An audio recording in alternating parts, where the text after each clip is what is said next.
Assalamualaikum warahmatullahi wabarakatuh. Hello student, how are you today? I hope you are fine and always healthy. Before we start our study, let's reciting basmalah together.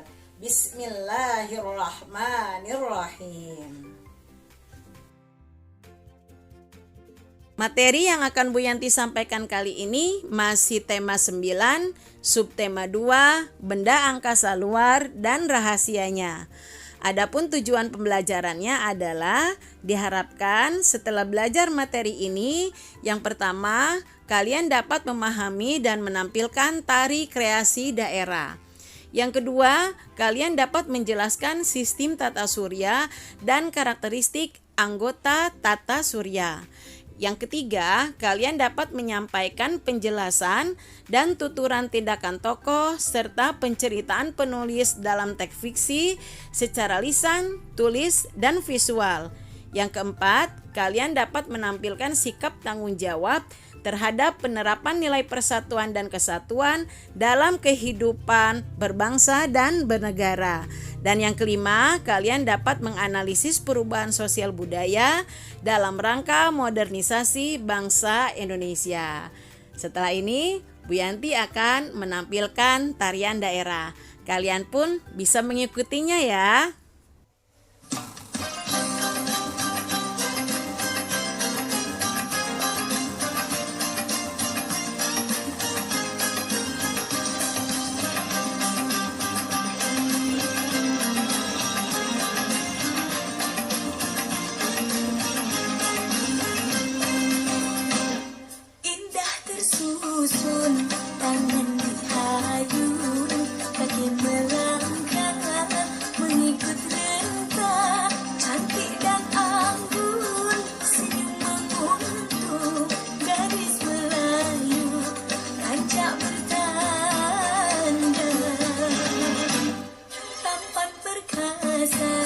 Langkah pemuda menyusun gerak, pencak berseri, menculik darah di ekor mata, terpaut rasa dalam hati. Alun beralun, alun di alun, irama lebih dan sejarah, janganlah canggung.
Tarian yang Bu Yanti tampilkan tadi adalah tari Zapin yang berasal dari Provinsi Riau.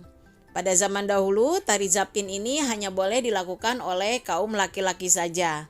Akan tetapi seiring perkembangan zaman, akhirnya kaum perempuan pun bisa menampilkan tari Zapin ini. Bagaimana gerakan-gerakannya? Mudah bukan?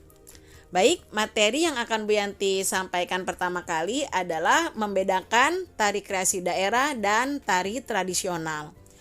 Tari tradisional adalah tari daerah yang dibawakan secara turun-temurun dan tetap mempertahankan budaya yang berkembang di daerah tersebut. Contohnya tari Zapin, tari Jaipong, tari Serimpi, dan lain sebagainya. Karena negara Indonesia adalah negara yang sangat kaya sekali akan budaya, salah satunya adalah tarian daerah. Kemudian, tari kreasi daerah adalah tari tradisional yang gerakan-gerakannya berasal dari tari daerah yang kemudian dikembangkan oleh koreografer sehingga menciptakan gerakan-gerakan baru. Tujuannya adalah agar generasi selanjutnya tetap melestarikan dan tertarik dengan tarian daerah. Salah satu contohnya adalah tari jejer kembang menur yang dikreasikan dari tari gandrung dari Banyuwangi, Jawa Timur. Nah, saat kita mementaskan sebuah tarian, ada beberapa hal yang harus diperhatikan. Misalnya, gerakan yang dilakukan, pola lantainya, properti tari yang digunakan, dan lain sebagainya. Dan tahukah kamu, ternyata di Indonesia ada tari kreasi daerah yang bertemakan keakraban dengan latar bulan purnama, salah satu benda langit, yaitu tari Padang Wulan yang berasal dari Banyuwangi. Baik, materi selanjutnya Bu Yanti akan menjelaskan tentang jarak planet dari matahari. Benda-benda langit di angkasa luar memang sangat menarik untuk dipelajari. Untuk mengamati dan mempelajari alam semesta serta fenomenanya, Amerika memiliki NASA dan Indonesia adalah LAPAN, Antariksa Nasional. Pada video sebelumnya Bu Yanti sudah menjelaskan tentang ciri dan karakteristik matahari dan planet-planet lainnya. Nah, sekarang Bu Yanti akan menjelaskan jarak planet-planet dari matahari. Merkurius 57 juta kilometer dari matahari, Venus 108 juta kilometer, Bumi 149 juta kilometer, Mars 228 juta kilometer, Jupiter 780 juta kilometer, Saturnus 1437 juta kilometer, Uranus 2871 juta kilometer, dan Neptunus 4530 juta kilometer. Jadi planet yang jaraknya terdekat dengan matahari adalah Merkurius dan yang terjauh adalah Neptunus. Oh iya, di kelas 6 ada loh yang cita-citanya ingin menjadi astronom. Semoga cita-citanya dapat tercapai ya. Amin. Mudah-mudahan ada juga nih yang bercita-cita menjadi seorang astronot agar bisa melakukan pengamatan mengenai benda-benda langit yang ada di luar angkasa. Nah, di Indonesia salah satu tempat yang khusus dibuat untuk tujuan penelitian benda-benda langit adalah Observatorium Bosca di Bandung yang memiliki alat-alat canggih seperti teropong bintang yang besar. Kalian boleh tuh ya bertamasya ke sana. Selain planet-planet yang sudah Bu Yanti sebutkan tadi, ada benda-benda langit lainnya. Yang pertama, asteroid, yaitu sering disebut juga planet mirror atau planetoid. Adalah benda-benda luar angkasa yang berukuran lebih kecil dari planet.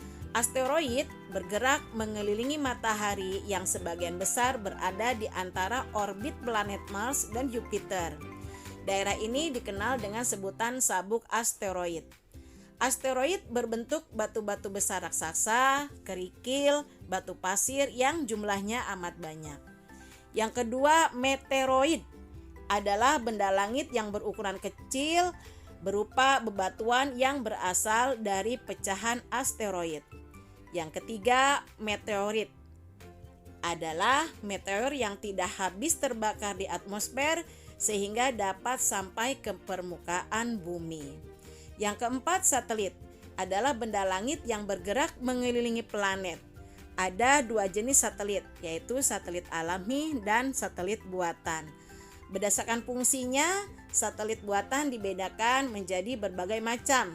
Di antaranya satelit komunikasi, satelit astronomi, satelit cuaca, dan lain sebagainya. Apakah Indonesia mempunyai satelit? Punya, ya. Contohnya ada Palapa, Ada Indostar 1, ada Telkom, ada 8A2, dan juga ada satelit-satelit lainnya.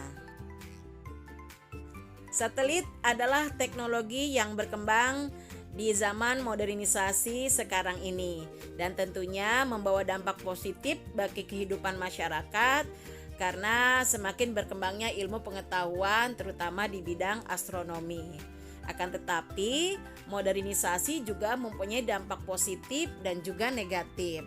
Ya, yang pertama dampak positif dari modernisasi, yang pertama masyarakat bersikap rasional, artinya berpikir berdasarkan ilmu pengetahuan. Yang kedua, berkembangnya ilmu pengetahuan. Yang ketiga, kemudahan akses informasi. Yang ketiga, kemudahan akses transportasi. Dan yang kelima, beragamnya jenis pencaharian. Dan dampak negatif dari modernisasi, yang pertama adalah masyarakat menjadi konsumtif, ya, hidupnya boros. Yang kedua, adanya sikap individualistis, yaitu mementingkan diri sendiri. Yang ketiga, cenderung meniru gaya budaya luar. Yang keempat, adanya kesenjangan sosial. Dan yang kelima, kerusakan dan permasalahan lingkungan. Di Indonesia, terdapat tempat khusus yang dibuat untuk tujuan penelitian benda-benda langit. Misalnya, Observatorium Bosca yang berada di Bandung, Jawa Barat. Nah, tempat ini bisa menjadi salah satu pilihan yang kalian kunjungi saat liburan. Setelah liburan, kalian bisa membuat cerita fiksi yang bertemakan benda-benda langit. Nah, dalam membuat cerita ada yang namanya alur cerita. Alur cerita adalah rangkaian peristiwa yang membuat suatu teks cerita menjadi menarik. Alur cerita ada 3 jenis. Yang pertama, alur maju. Yang kedua, alur mundur. Dan yang ketiga, alur campuran. Nah, alur cerita berperan sangat penting dalam suatu cerita. Tanpa alur, pembaca tidak akan mengetahui rangkaian peristiwa di dalam teks. Kalian nanti bisa membaca kembali apa yang disebut dengan alur maju, alur mundur, dan juga alur campuran. Sehingga ketika nanti membuat cerita, kalian bisa menggunakan alur ini sehingga cerita kalian menjadi lebih menarik. Bagaimana jika adanya perbedaan pilihan tempat ketika akan pergi berlibur? Indonesia adalah negara kepulauan yang berbeda sukunya, berbeda bahasanya, berbeda adat istiadatnya. Akan tetapi kita mempunyai semboyan Bhinneka Tunggal Ika yang walaupun berbeda-beda tetapi tetap satu. Karena kita harus selalu berupaya untuk meningkatkan persatuan dan kesatuan serta pengamalan Pancasila. Modernisasi harus sesuai dengan norma yang terdapat dalam masyarakat agar dapat diterima dengan baik. Norma-norma tersebut harus sesuai dengan nilai-nilai Pancasila. Salah satunya adalah nilai persatuan yang terdapat pada sila ketiga yang berbunyi Persatuan Indonesia. Sehingga persatuan harus kita terapkan dalam kehidupan sehari-hari sehingga kerukunan akan tercipta. Jadi seandainya kalian menemukan perbedaan pendapat ketika akan menentukan tempat untuk berlibur, maka kalian harus melakukan musyawarah dulu. Kenapa? Karena musyawarah adalah salah satu upaya untuk menjaga persatuan dan kesatuan yang sesuai dengan nilai luhur sila keempat Pancasila. Masih ingat kan apa itu musyawarah? Ya, musyawarah adalah kegiatan perundingan yang dilakukan bersama untuk mencapai tujuan bersama. Jadi, bila kita menjalankan sila ketiga Persatuan Indonesia dan sila keempat, maka kerukunan pun akan dapat tercipta di keluarga ataupun di sekitar kita. Baik, demikian materi yang Bu Yanti sampaikan kali ini. Untuk tugasnya kalian mengirimkan video menari tari zapin.